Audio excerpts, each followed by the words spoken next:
ये जो व्यक्ति पंत प्रधान बन के बैठा ये मानसिक रूप से बीमार है, मैं आपको प्रमाण दे रहा हूं। और ये तो बहुत ही मास्टरमाइंड आदमी है।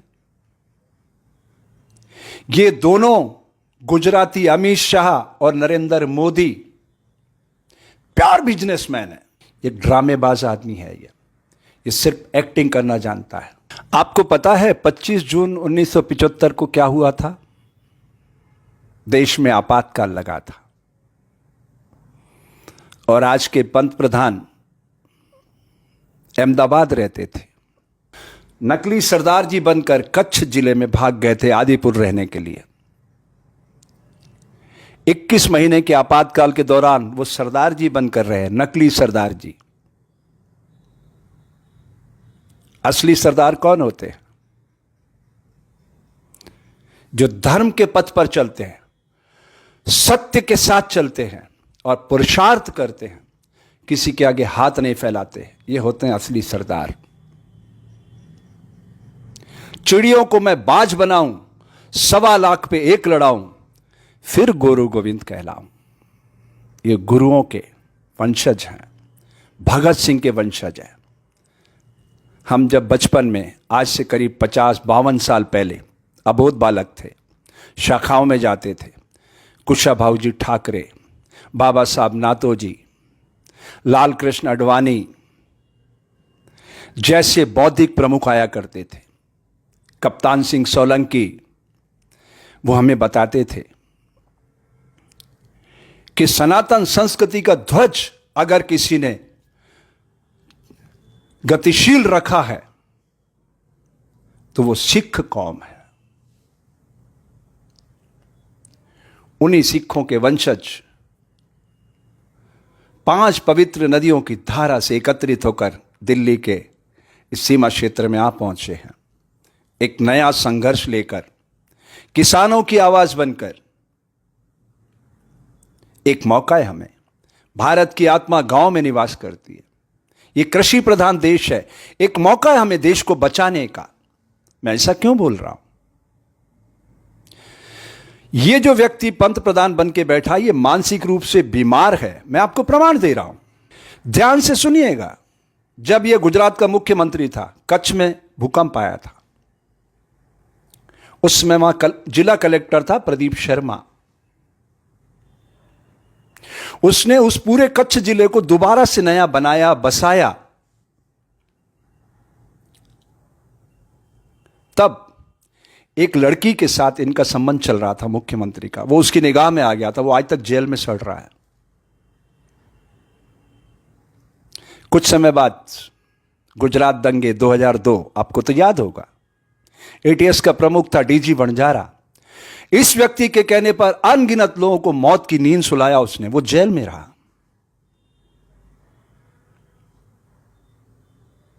जब अटल जी इसको हटाना चाहते थे, लाल कृष्ण अडवाणी ने बचाया इसको। क्या हालत है उनकी, लाल कृष्ण अडवाणी की, देख रहे हो आप? मौनी बाबा बन चुके हैं। ये उस विचारधारा को नहीं मानता है। ये मानसिक रूप से एक बीमार व्यक्ति है जो अपने परिवार को नहीं मानता, अपनी बीवी को नहीं मानता, वो देश को मानेगा।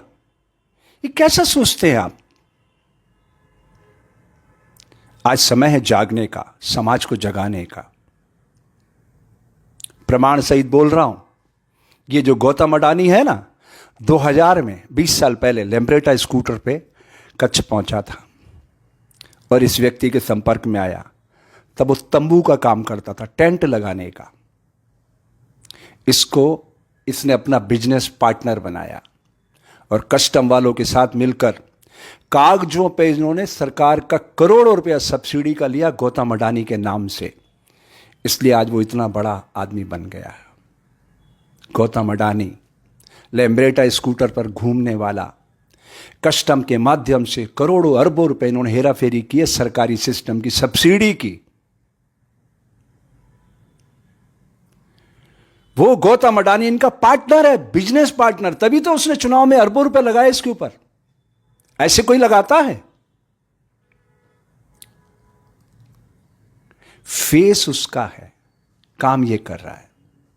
जैसे ये आरोप लगा रहे हैं ना कि कांग्रेस प्रायोजित कर रही है, अन्ना हजारे का आंदोलन इन्हीं का प्रायोजित था, लेकिन कांग्रेस ये प्रायोजित कर रही है आंदोलन, ये कह रहे हैं। आप समझिएगा, कुछ दिनों पहले तक इनका नारा क्या था? कांग्रेस मुक्त भारत। क्या इनको पता है कांग्रेस क्या है? एक विचारधारा है। विचारधाराओं को कभी समाप्त नहीं किया जा सकता। इनके पास क्या विचारधारा है? ये तो जेरोक्स कॉपी है। इनकी विचारधारा होती तो 6.5 सालों में आप देख लेते समाज के अंदर क्या विजन है इनके पास। भारत दुनिया का सबसे खूबसूरत लोकतांत्रिक देश बन सकता है। पता है क्यों? क्योंकि इसके पास एक ऐसा पवित्र संविधान है जिसकी आत्मा को छलनी करने वाले लोग, ये सब लोग, मैं कोई कांग्रेस का पक्षधर नहीं, आप एक पुस्तक पढ़िएगा, repromulgation of ordinance a fraud on the constitution of India, आत्मा को छलनी करने वाले अध्यादेशों की पूरी फहरिस्त है उसमें। सारे देश के किसान संगठन जिस अमेंडमेंट को लेकर के विरोध में हो और यह कह रहा है कि उनके पक्ष में है, तो ये अकेला आदमी दिमाग से सोचता है, बाकी सब पेट से सोचते हैं। ये मानसिक रूप से एक बीमार आदमी है। अगर ये स्वस्थ व्यक्ति होता ना, इतने संगठनों के आंदोलन करने पर ये स्पेशल सदन बुलवाता, लोकसभा का, राज्यसभा का और राष्ट्रपति को साथ बैठाता और हाथों हाथ अमेंडमेंट करके और सारे किसान संगठनों के पैरों में पड़ के उनको देते कि साहब सबसे ज्यादा इज्जत तो हमें आपकी करना है, क्योंकि सबसे ज्यादा खून पसीने की कमाई, बिना मिलावट की कमाई इस देश का किसान करता है। तभी वो धरती पुत्र कहलाता है। धरती प्रकृति के 5 एलिमेंट में सबसे महत्वपूर्ण कारक है सृजन का, वो मिलावट बर्दाश्त नहीं करती। ये मिलावट करने वाले लोग जिसके खिलाफ मेरा अभियान है वार फॉर प्योर, कांग्रेस की 2 सरकारों ने मेरा यह अभियान चोरी किया, शुद्ध के लिए युद्ध, मध्य प्रदेश में और राजस्थान में। तो ये सब चोरी करते आइडियाज की बस, और फिर गिरगिट की तरह रंग बदलते। और ये तो बहुत ही मास्टरमाइंड आदमी है।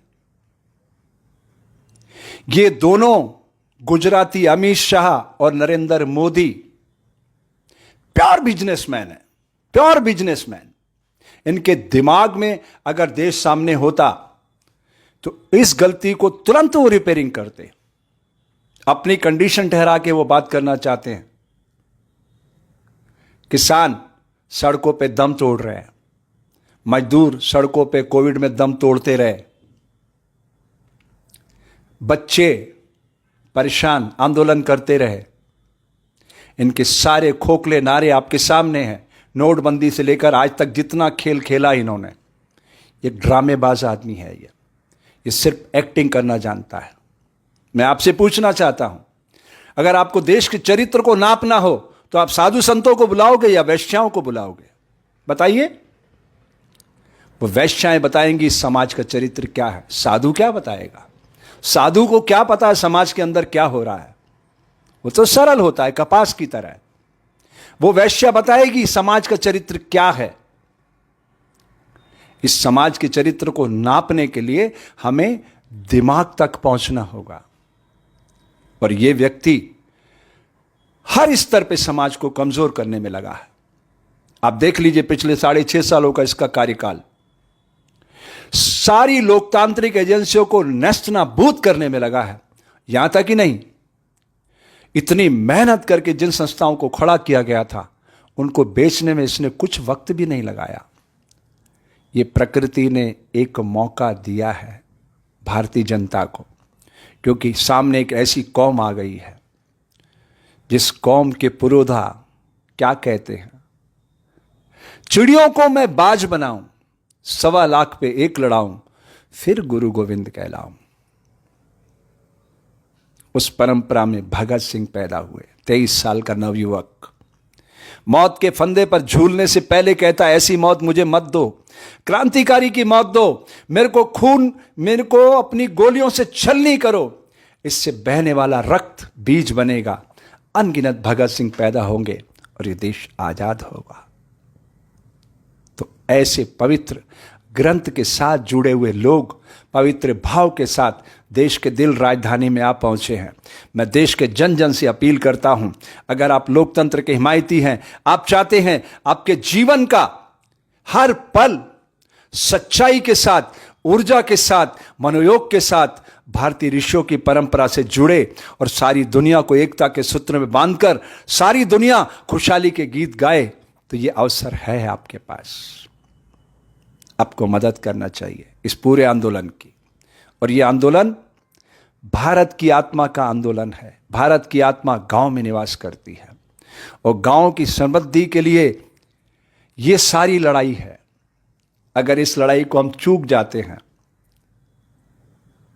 तो मेरे देश के आज की तारीख में 27% बच्चे पूर्णिमा के खिलते हुए चांद में चावल की रोटियां खोज रहे हैं।